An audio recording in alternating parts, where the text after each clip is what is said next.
மகேஷ் ஒரு தனியார் வங்கியில் வேலை பார்க்கிறான். மகேஷ்க்கு திருமணமாகி 2 வருடம் ஆகிறது. மகேஷனுடைய மனைவி சாவித்திரி. இருவருக்கும் ஒரு ஆண் பிள்ளை இருக்கிறான். மகேஷிற்கு அப்பா கிடையாது. அம்மா கெரிஜா மட்டும்தான். அப்பாவினுடைய பென்ஷன், சொந்த வீடு, வாடகைக்கு 3 வீடு, தோப்பு, நிலம் என்று ஏகப்பட்ட சொத்து. அனைத்தையும் அப்பா சேர்த்து வைத்துள்ளார். இது அனைத்திற்கும் மகேஷ் தான் வாரிசு. சாவித்திரி குடும்பத்தை பார்த்து கொண்டு வீட்டு வேலைகளை பார்த்து கொள்வாள். சாவித்திரி மாமியார் எரிச்சா சிடு சிடுவென்று பேசுவாள். ஆனால் மருமகள் மீது பாசம் அதிகம். வேலை சொல்வது அடிமைத்தனம் அதெல்லாம் கிடையாது. அன்புடன் பார்த்து கொள்வாள். ஒரு நாள் காலை நேரம் மகேஷ் வேலைக்கு கிளம்பிக் கொண்டிருந்தான். அப்போது கிரிஜாவின் தங்கை வீட்டிற்கு வந்தாள். தங்கையின் கணவன் இறந்துவிட்டான். ஒரு மகன் மட்டும்தான். அவன் பெயர் ரகுவரன், வயது 40, இன்னும் திருமணமாகவில்லை. வாங்கத்தை மகேஷ் அழைத்தான். என்ன தம்பி, வேலைக்கு கிளம்பிட்டியா? ஆமா அத்தை, தம்பி ரகுவுக்கு பொண்ணு பார்க்க சொல்லி இருந்தேனே. ஆமா அத்தை, தெரிந்தவர்கள் கிட்ட சொல்லி வச்சிருக்கேன். சீக்கிரத்திலேயே முடிச்சிடலாம் அத்தை, வயது 40 ஆகுது. நல்ல வேலையில இருக்கான். நல்லா சம்பாதிக்கிறான். ஆனா ஒரு பொண்ணு கூட கிடைக்க மாட்டேங்குது. அதெல்லாம் கிடைக்கும். நீ டீ குடி என்றாள் கிரிஜா. வாங்கம்மா, நல்லா இருக்கீங்களா? நல்லா இருக்கேன் சாவித்திரி. வருண் ஸ்கூலுக்கு போறியா? சாவித்திரி, நான் போய் ஸ்கூல்ல விடுறேன் என்றான் ரகு. வேண்டாம் ரகு. அவர் வேலைக்கு போகும்போது விட்டுடுவாரு. எனக்கு ஆபீஸ்க்கு நேரமாச்சு. ரகுவை போய் விடட்டும் என்றான். சாவித்திரி மகேஷை முறைத்தவாறு உள்ளே சென்றாள். ரகு வருணை ஸ்கூலிற்கு அழைத்துச் சென்றான். அக்கா, என்ன சமையல் என்று கிரிஜாவை பார்த்து கேட்டாள். அவள் தங்கை புளிக்குழம்பு. காலையிலேயே வீட்டு வேலை எல்லாம் முடிச்சுட்டா. என் மருமகள், உனக்கு நல்ல மருமகள் கிடைச்சிருக்கா, அந்த மாதிரி என் பையனுக்கும் ஒரு நல்ல பெண் கிடைச்சட்டா ரொம்ப சந்தோஷமா இருக்கும். ரகு மகேஷின் அறைக்கு சென்றான். சாவித்திரி துணி மடித்து கொண்டிருந்தாள். சாப்பிடியா சாவித்திரி? ஆச்சு, உனக்கும் அண்ணனுக்கும் சண்டையா? ஏன் கேக்குற இல்ல? உன்கிட்ட ஒண்ணுமே சொல்லாம போறாரு. மணி ஆச்சு இல்ல, அதான் கிளம்பிட்டாரு. ரகுவா போகலாம். அவன் அம்மாவும் ரகுவும் கிளம்பினார்கள். அன்று இரவு மகேஷ் வீட்டுக்கு வர தாமதமானது. இன்னும் மகேஷ் வரலையா? அம்மா இன்னும் வரலை இத்த. சரி, நான் போய் படிக்கிறேன். நீயா வந்ததும் சாப்பாடு போடுமா? சரியத்தை. அரை மணி நேரத்தில் மகேஷ் வந்தான். ஏன் லேட்டு என்று சாவித்திரி கேட்க எதுவும் பதில் கூறாமல் உள்ளே சென்றான். மகேஷ், வாங்க சாப்பிடலாம். நான் வெளியில் சாப்பிட்டேன் என்று உடைகளை மாற்றிக் கொண்டு படுத்தான். நீங்க இப்பல்லாம் சரியே இல்லை. என்ன சரியில்லை என்றான். ஏன் லேட்னு கேட்டேன், பதிலே காணோம். ஆபீஸ்ல மீட்டிங், அதான் லேட்டு. அந்த சமயம் மகேஷனுடைய போன் அடித்தது. அதை பார்த்துவிட்டு எடுக்கவில்லை. மீண்டும் அழைப்பு வந்து கொண்டே இருந்தது. அவன் எழுந்து வெளியே சென்றான். சாவித்திரிக்கு ஏற்கனவே மகேஷின் மீது சந்தேகம் இப்போது அதிகமானது. அவள் ஓரமாக நின்று பேசுவதை கவனித்தாள். முகத்தில் ஒரு புன்னகையுடன் சத்தம் வெளியில் கேட்காதவாறு பேசினான். ஆனால் அவன் போனில் ஒரு பெண்ணிடம்தான் பேசுகிறான் என்று உறுதி செய்தாள். 1 மணி நேரத்துக்கு பிறகு அறைக்குள் வந்தான். யார்கிட்ட பேசினீங்க? போனை கொடுங்க என்று சாவித்திரி கேட்க அவன் மறுத்துவிட்டான். ஒரு கணத்தில் அவனிடமிருந்து பிடுங்க முயன்றாள். மகேஷ் கோபத்தில் அவளுடைய கன்னத்தில் அறைந்தான். தேவையில்லாமல் என்னோட பர்சனல் விஷயத்தில் தலையிட்டால் இந்த வீட்டில நீ இருக்க முடியாது என்று கோபமுடன் பேசினான். அதற்கு மேல் சாவித்திரி எதுவும் பேசவில்லை. அப்படி பேசினாலும் எந்த பிரயோஜனமும் இல்லை என்று புரிந்து கொண்டு அமைதியாக படுத்துவிட்டாள். காலையில் மகேஷ் குளிக்கும் நேரத்தில் சாவித்திரி அவன் போனை எடுத்து பார்த்தாள். காண்டாக்ட் ஹிஸ்டரி டெலீட் செய்யப்பட்டிருந்தது. வாட் பேட்டன் மாத்தியிருந்தது. எப்படி அவளை கண்டுபிடிப்பது என்று யோசித்துக் கொண்டிருந்த நேரத்தில் போனே அழைப்பு வந்து கட்டானது. அவளாகத்தான் இருக்க வேண்டும் என்று நம்பரை ஒரு பேப்பரில் எழுதி கொண்டாள். மகேஷ் வேலைக்கு போன பிறகு அந்த நம்பருக்கு கால் செய்தாள். ஹலோ என்றால் ஒரு பெண்ணின் குரல் வந்தது. மகேஷ்க்கு கல்யாணமாகி ஒரு குழந்தை இருக்கு. தேவையில்லாம என்னோட வாழ்க்கையில விளையாடாத. இதோட எல்லாத்தையும் முடிச்சுக்கோ என்று சொல்லிவிட்டு போனை கட் செய்தாள் சாவித்திரி. அன்று இரவு மகேஷ் வீட்டுக்கு வந்ததும் சாவித்திரியிடம் கடுமையாக நடந்து கொண்டான். என்னோட சந்தோஷத்துக்காக நான் என்ன வேணாலும் செய்வேன். நீயும் உன் பிள்ளையும் எனக்கு தேவையில்லை. எனக்கு அவள்தான் முக்கியம் என்று சொல்லிவிட்டு கிளம்பினான். கிரிஜாவிடம் அம்மா வேலை விஷயமா வெளியூர் போகிறேன். வர 2 நாள் ஆகும் என்று சொல்லிவிட்டு கிளம்பினான். அதை சாவித்திரி அறையிலிருந்து கேட்டுக் கொண்டிருந்தாள். மறுநாள் காலை ஒரு பதட்டத்துடன் ரகு வீட்டுக்கு ஓடி வந்தான். மகேஷருக்கு கார் ஆக்சிடென்ட் ஹாஸ்பிட்டல்ல சேர்த்திருக்காங்க என்று சொல்ல கிரிஜா பதட்டமாய் கிளம்பினாள். மாடியில் சாவித்திரி இருக்கா? அவளை அழைத்து வா என்று கிரிஜா கூறினாள். ரகு சாவித்திரியிடம் விஷயத்தை சொல்ல அவள் பதட்டம் எதுவும் இல்லாமல் என்ன ஆச்சு என்று சாதாரணமாக கேட்டாள். எந்த ஒரு பதட்டமும் இல்லாமல் படி இறங்கி கீழே வந்தாள். அப்போது ரகுவிற்கு சந்தேகம் வந்தது. மூவரும் ஹாஸ்பிட்டலுக்குள் நுழைந்தவுடன் மகேஷ் இறந்துவிட்டான் என்ற செய்தி வந்தது. மகேஷை பார்த்ததும் சாவித்திரி பெரிதும் அளவில்லை. சாதாரண நிலையில் மன வருத்தத்துடன் நின்று கொண்டிருந்தாள். அதை ரகு கவனித்தான். கணவன் இறந்த துயரம் சாவித்திரிக்கு கொஞ்சம் கூட இல்லையே என்று ரகுவிற்கு சந்தேகம் வந்தது. 3 மாதங்கள் கடந்தன. சாவித்திரியினுடைய அம்மாவும் அப்பாவும் சாவித்திரியை பார்ப்பதற்கு வந்திருந்தனர். கிரிஜாவிடம் சாவித்திரியை அழைத்து செல்வதாக கூறினார்கள். அதற்கு கிரிஜா ஒத்துக்கொள்ளவில்லை. சாவித்திரி உங்க பொண்ணுதான். அதை நான் மறுக்க மாட்டேன். என்னைக்கு என் மகனுக்கு திருமணம் செஞ்சு வச்சிட்டீங்களோ அவ எங்க வீட்டு மருமகள். நீங்க எப்ப வேண்டுமானாலும் வந்து பாருங்க. இத்தனை நாள் வேண்டுமானாலும் தங்கிக்கோங்க. ஆனால் இங்கிருந்து கூட்டிட்டு போகணும்னு மட்டும் நினைக்காதீங்க. நீங்க சொல்றது சரிதாமா? அவ சின்ன பொண்ணு. கடைசி வரைக்கும் நீங்க அவளை இப்படி வச்சுக்க போறீங்களா? நாங்க கூட்டிட்டு போய் மறு திருமணம் செய்து வைக்கலாம்னு முடிவு பண்ணி இருக்கோம். அதனாலதான் உங்களிட்ட கேட்கிறோம். நீங்க உங்க பொண்ணு மேல வச்சிருக்கிற பாசத்துக்கு மேல நான் என் மருமகள் மேல வச்சிருக்கேன். அவளை நான் இப்படியே விட்டு விட மாட்டேன். கண்டிப்பா மறு திருமணம் செய்து வைப்பேன். கொஞ்ச நாள் காத்திருங்க. நான் கண்டிப்பா உங்களுக்கு ஒரு நல்ல செய்தி சொல்வேன் என்றாள் கிரிஜா. அவர்களும் எதுவும் பேசாமல் கிளம்பினார்கள். கிரிஜாவிற்கு உறுத்தலாகவே இருந்தது. அவர்கள் சொல்வதும் சரிதான். சாவித்திரிக்கு வயது இருக்கிறது. ஒரு பையன் இருக்கிறான். ஒரு ஆம்பிளை துணை இல்லாமல் எப்படி தனிமையில் வாழ்வாள்? அவளுடைய வாழ்க்கை இப்படியே இருக்கக்கூடாது.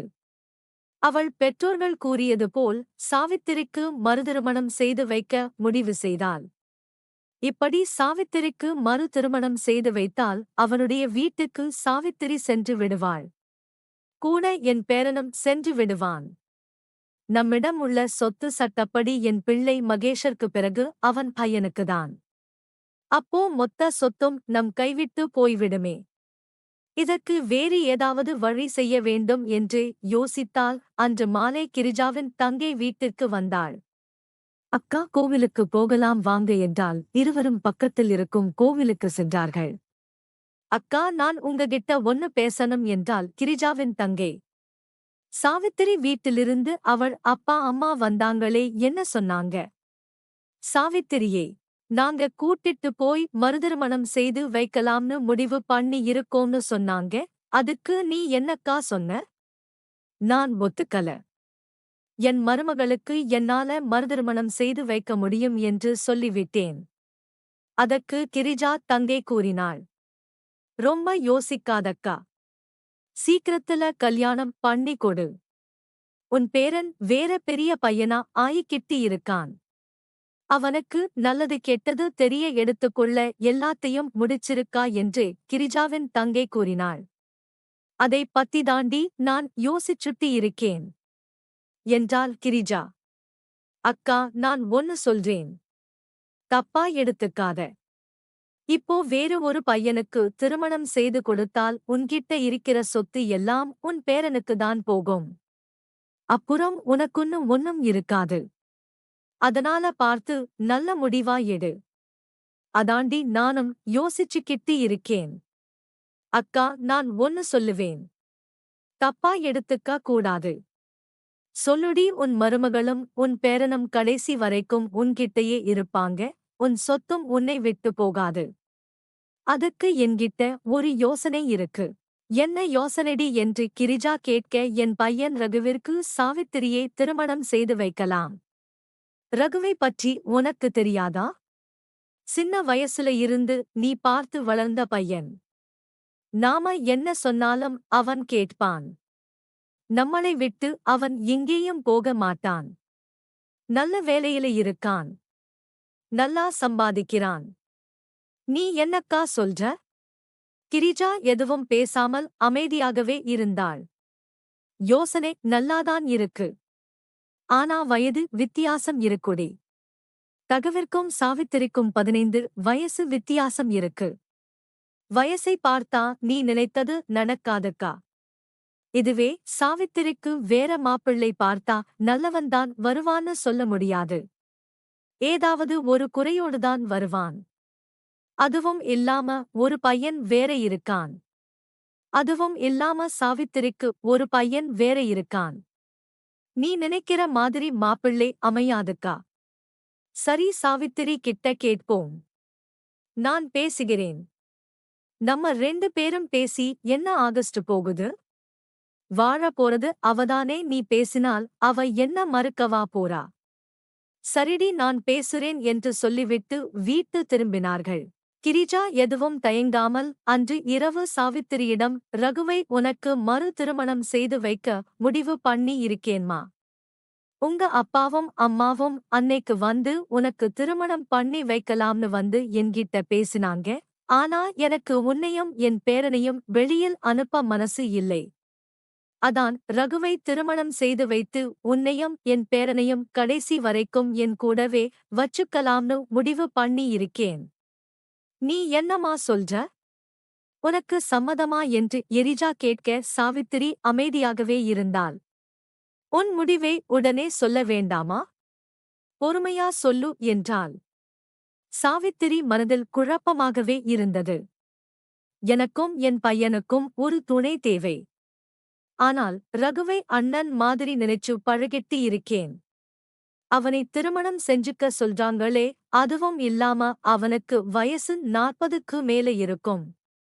இது எப்படி சரி வரும் என்று நினைத்தாள். நாம அத்தைகிட்ட திருமணம் வேண்டாம்னு சொன்னா திருமணம் பண்ணிக்க சொல்லி வற்புறுத்துவாங்க. ரகுவிடம் சொல்லிவிடலாம் என்று முடிவெடுத்தாள். ரகுவின் அம்மா ரகுவிடம் திருமணத்தை பற்றி கூறினாள். அவன் எந்த ஒரு மறுப்பும் தெரிவிக்காமல் சரி என்றான். ஒரு நாள் ரகுவை சாவித்திரி சந்தித்தாள். ரகு, இங்கே நடக்கிறது எல்லாம் உனக்கு தெரியும்னு நினைக்கிறேன். நீ என்னை விட 15 வயது மூத்தவன். நான் உன்னை பெயர் சொல்லி கூப்பிட்டாலும் உன்னை என் அண்ணனாகத்தான் பார்க்கிறேன். இது சரி வராது. நீதான் அத்தைகிட்ட சொல்லி இந்த திருமணத்தை நிறுத்தணும். என்ன சாவித்திரி இப்படி சொல்ற? உன்னை எனக்கு ரொம்ப பிடிக்கும். பார்க்க சினிமா நடிகை மாதிரி இருப்ப. உன்ன மாதிரி பொண்ணைதான் கல்யாணம் பண்ணிக்கணும்னு ஆசைப்பட்டேன். ஆனால் இப்போ நீயே எனக்கு கிடைக்கிற மாதிரி சூழ்நிலையே உருவாக்கியிருக்கு. உன்னை நான் நல்லா பார்த்துப்பேன் சாவித்திரி என்று கண்கள் கலங்கி நின்றான். அதை பார்த்த சாவித்திரிக்கு எதுவும் பேச முடியாமல் அந்த இடத்தை விட்டு கிளம்பினாள். அன்று இரவு சாவித்திரியின் சிந்தனை முழுவதும் ரகுவை பற்றியே இருந்தது. அவன் அழுதது சாவித்திரியின் மனதை வகுட் செய்தது. நாமளும் கடைசி வரைக்கும் தனிமையில் வாழ முடியாது. எனக்கும் ஒரு துணை தேவை. அந்த துணை ஏன் இவனாக இருக்கக்கூடாது? நாம இங்கு வந்ததிலிருந்து இவனை பார்க்கிறோம். நல்ல பையன். ஒரு கெட்ட பழக்கம் கூட கிடையாது.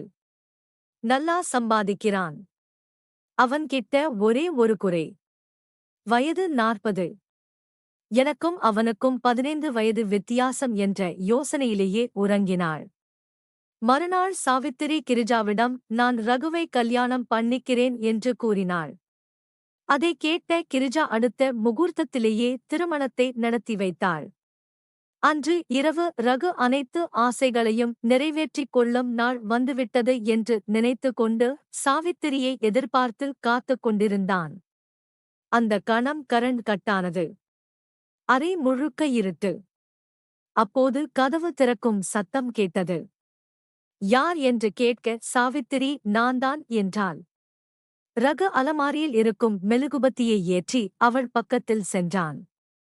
மெழுகுபத்தியின் வெளிச்சத்தில் அவள் முகம் மிக அழகாக கட்டப்பட்டது. அழகான புடவை.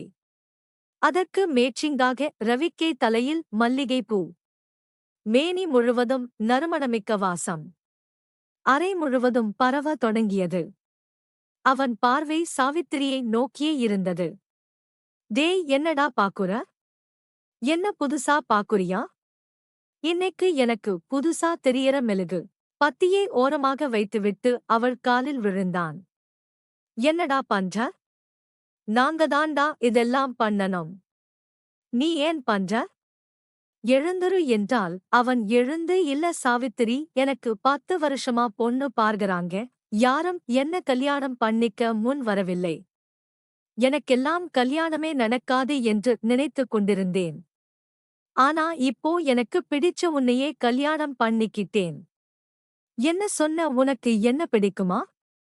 ஆமா, நான் எப்பெல்லாம் இங்கே வரேனோ அப்ப எல்லாம் உன்னை சைட் அடிப்பேன். உன் முந்தானை விலகும்போது, நீ கையை தூக்கும்போது வியர்வை துளிகளில் உன் ரவிக்கை நினைந்திருக்கும். அதையெல்லாம் பார்க்கும்போது அன்னைக்கு நைட் நீ என் கூட இருப்பது போல் என்னுடைய இரவை கழிப்பேன். அடப்பாவி, எவ்வளவு பண்ணிருக்கியா? நான் உன்னோட அண்ணன் பொண்டாட்டிடா. அதான் அண்ணா இறந்து போயிட்டார்ல, இப்போ நீ என் பொண்டாட்டி. என்ன டீயா கூப்பிடணும்னு ஆசையா இருக்கு.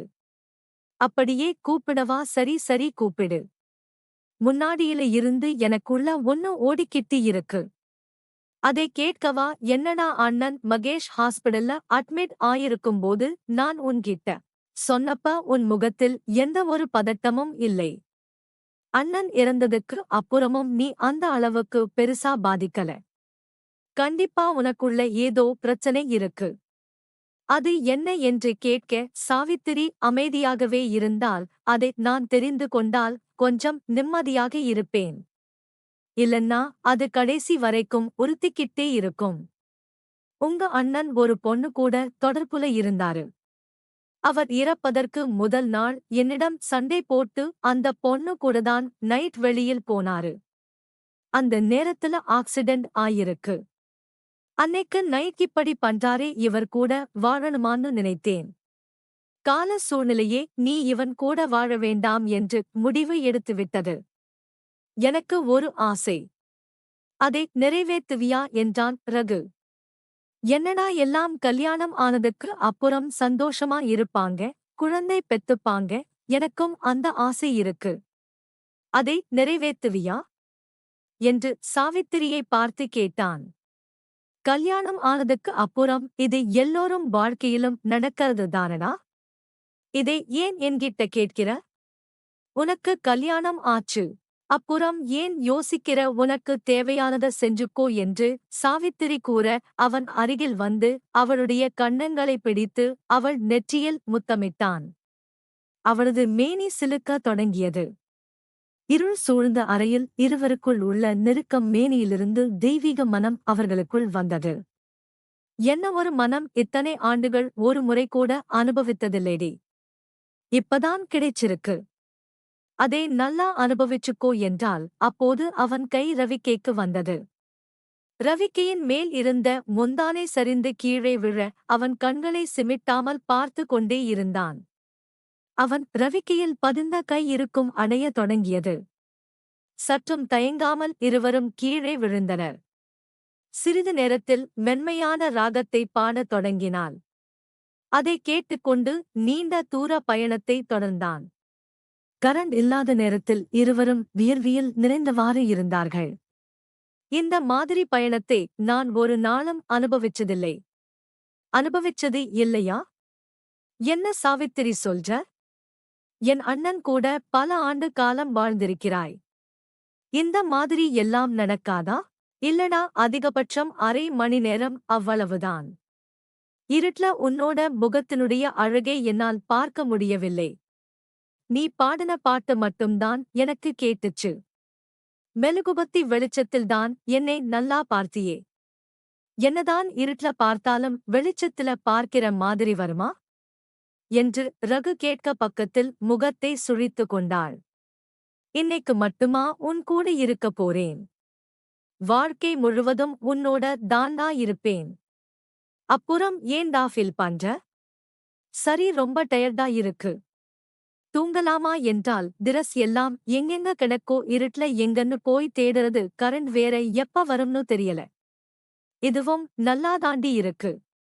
இந்த அறை முழுக்க தெய்வீக மனம் வீசிக் கொண்டிருப்பதை நான் உணர்கிறேன்.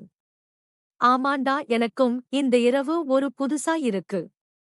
மணி என்ன 2 மணி ஆகுதுடி. அடப்பாவி, மணிக்கு ஆரம்பிச்சது. கிட்டத்தட்ட 3 மணி நேரம். இவ்வளவு மணி நேரம் கூட இருப்பாங்களா? இதெல்லாம் எனக்கு தெரியாதுடா. படத்துல எல்லாம் 15 நிமிஷம், அதிகபட்சம் அரை மணி நேரம்தான் நடக்கும். அந்த மாதிரிதான் நிஜ வாழ்க்கையிலும் நடக்கும்னு நினைத்தேன். என்ன படம்லாம் பாப்பியா? எப்பயாவதுடா நாம சேர்ந்து படம் பார்க்கலாமா? இப்ப வேண்டாம். இன்னொரு நாள் பார்க்கலாம். சரி, வாடா தூங்கலாம். எனக்கு தூக்கம் வரலடி திரும்பவும் என்று அவள் மேனியில் அவன் கைகளை பதிக்க, டேய், கொஞ்ச நேரம் தூங்கிக்கிறேண்டா. 1 மணி நேரத்துக்கு அப்புறம் எழுப்பு என்று படுத்தாள். ஆனால் அவன் தூங்காமல் மெழுகுவத்தியின் வெளிச்சத்தில் அவன் அவள் அழகை ரசித்தவாறு இருந்தான். 1 மணி நேரம் கழிந்தது. அந்த நொடியில் கரண்ட் வந்தது. அறையில் உள்ள லைட்டின் வெளிச்சத்தில் அவள் பளிங்கி போல் இருக்கும் மேனியை பார்த்தான். அவனுக்கு அவள் ஒரு தேவதையைப் போல் காட்சி கொடுத்தாள். அந்த தருணத்தில் அவளை எழுப்ப அவள் எழுந்து வெளிச்சத்தை பார்த்தவுடன் வெட்கப்பட்டு தலை குனிந்தாள். அப்போது அவள் உடைகளை தேட உடைகள் அங்கும் இங்குமாய் சிதறி கிடந்தது. அதை அவள் எடுக்க முயல. அப்போது அவன் கைகள் அவள் கன்னங்களை பற்றியது. அப்போதுதான் உன் அழகு என் கண்களுக்கு விருந்தளிக்கிறது என்று அவளை கண்கள் சிமிட்டாமல் பார்க்க அவளும் அவன் மேனியை பார்த்து இறங்கி போனாள். இருவரும் ஆசை இன்னும் கடலில் மூழ்கச் செய்தார்கள். விடியல் காலை 5 மணி. கதவு தட்டும் சத்தம் கேட்டது. இருவரும் நெருக்கத்தில் இருந்து விளங்கினார்கள். வேக வேகமாக சாவித்திரி உடைகளை எடுத்து அணிந்து கொண்டாள். புடவையை சுற்றி கொண்டு கதவை திறந்து எட்டி பார்க்க ரகுவின் அம்மா வெளியே நின்று கொண்டிருந்தாள். என்னம்மா சாவித்திரி, இன்னும் முடியலையா? அத்த, உங்க பையன்தான் அது வந்து என்று இழுத்தாள். மணி 5 ஆகுது. உன்னை குளிக்கிறதுக்காக எழுப்ப வந்தேன். ஆனா உன்னை பார்த்தா இன்னும் முடியல போல இருக்கே. இன்னும் எவ்வளவு நேரம் ஆகுமா? இப்போதான் ஆரம்பிச்சோம். என்ன நைட் எல்லாம் பேசிட்டு இருந்துட்டு இப்பதான் ஆரம்பிச்சீங்களா? இல்ல நைட்டே ஒரு ரவுண்டு முடிஞ்சு போச்சு. இது 2வது ரவுண்டு. அப்படியா? சரி பாவமா ரகு. 40 வயது வரைக்கும் தனிமையில இருந்திருக்கான்னு, அதான் மொத்த ஆசையையும் உன்கிட்ட கொட்டியிருக்கான். சரி பாத்துமா, அவன் மனசு நோகாமல் நடந்துக்கோ. சரி அத்தை என்று கதவை தாளிட்டாள். மீண்டும் தொடர்ந்தது. மறுநாள் காலை எரிஜா காலில் டிவி பார்த்துக் கொண்டிருந்தாள். சாவித்திரி அறையை விட்டு வெளியே வந்தாள். அவள் குளித்துவிட்டு தலையில் துண்டை சுற்றி கொண்டு வந்தாள். என்ன சாவித்திரி, நைட் எல்லாம் நல்லபடியா முடிஞ்சதா? வெட்கப்பட்டு கொண்டே முடிஞ்சது. நைட் ஃபுல்லா தூங்கலத்த, நல்ல விஷயம் தானமா, சந்தோஷமாதானே இருந்த. ஆமா அத்த, உங்க பையன் கூட இப்படி சந்தோஷப்படுத்தல. ஆனா இவன் அப்பா சொல்ல வார்த்தையே இல்லை, என்ன பாடாப்படுத்திட்டான். சரி சரி, கிச்சன்ல எல்லா வேலையும் முடிச்சிட்டேன். சாதத்தை மட்டும் பார்த்து வடி என்று அனுப்பி வைத்தாள். அப்போது அறையின் கதவை திறந்து ரகு வெளியே வந்தான். என்னப்பா ரகு, எல்லாம் ஓகேவா என்றாள் கிரிஜா. அத்தை, அது வந்து என்னோட ஆசை தீரவே இல்லை. ஏண்டா வருத்தப்படுற சாவித்திரி, கிச்சன்ல தான் இருக்கா. போ என்று அனுப்பி வைத்தாள். ரகு அணிந்திருந்த சட்டையை கழட்டிவிட்டு உள்ளே நுழைந்தான். கொஞ்ச நேரத்தில் கிச்சனிலிருந்து பாட்டு சத்தம் கேட்கத் தொடங்கியது. சங்கீதத்தை கேட்ட கில்ஜாவிற்கு நேரில் பார்க்க வேண்டும் என்று தோன்றியது. அவள் எழுந்து ஓரமாக சென்று பார்த்தாள்.